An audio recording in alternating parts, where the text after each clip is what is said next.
Hello guys, today we will going to start with the another topic, or you can say that the new chapter, classification of business activities. Business activities are broadly classified into two categories. They are industry and commerce. Business activities हैं वो कितने parts में classify की गई हुई हैं? दो, industry and commerce. First, we will take up industry. What is the meaning of industry? Industry means a place where production or manufacturing of goods is done by applying either human or mechanical power for the purpose of sale.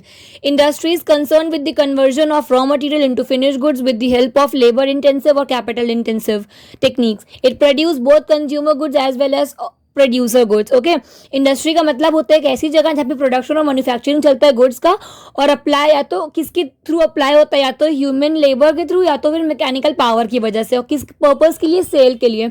Industry होती है वो concern किससे करती है, raw material into finish goods, और किसकी help से, labour intensive और capital intensive techniques. Okay, intensive techniques. Okay, it produce both, consumer goods को भी प्रोड्यूस करता है और प्रोड्यूस गुड्स को भी. कंज्यूमर गुड्स कौन से होते हैं, जो डायरेक्टली यूज होते हैं पीपल से, direct use by people. For example bread, butter, cloth, spices, examples आपके ये हैं. ओके, प्रोड्यूसर गुड्स और capital goods are required for the production of consumer goods. For example raw material, machinery, equipment, plastic, यही सब होता है. Examples हो गए इसके. Okay guys, take up the characteristics of industry. First one, economic activity. Industrial activities are economic activities because their purpose is to earn money. देखिए, industrial activities होती हैं वो economic activity होती हैं. किस लिए? क्योंकि इसका purpose होता है पैसे को अर्न करना. ओके, जो भी इकोनॉमिक एक्टिविटी होती हैं वो इसी पर्पस के लिए होती हैं, जिनको पैसा अर्न करना होता है. Okay, one is production. Industry involves production of various types of goods and services to satisfy human wants. देखिए,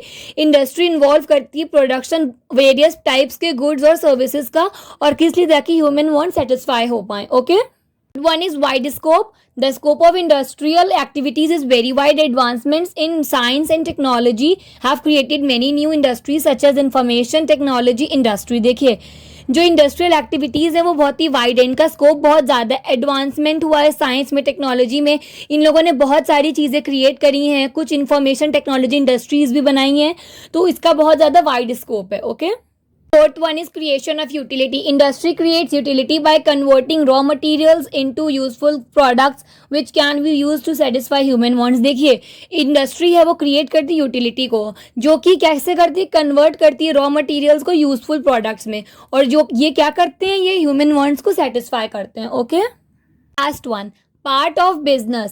Industry is a major part of business. Industrial activities give rise to other business activities such as trade and aids to trade. देखिए, जो industrial activity हैं बहुत ही major part है business का, क्योंकि industrial activities होती हैं वो राइज करती हैं बिजनेस एक्टिविटीज को, जैसे कि trade and aids to trade. Okay, so guys, another topic, types of industries under this chapter we will going to cover in the next video. So guys, if you liked my video and if this video is beneficial for you, please do like, comment, share and subscribe my channel. Thank you.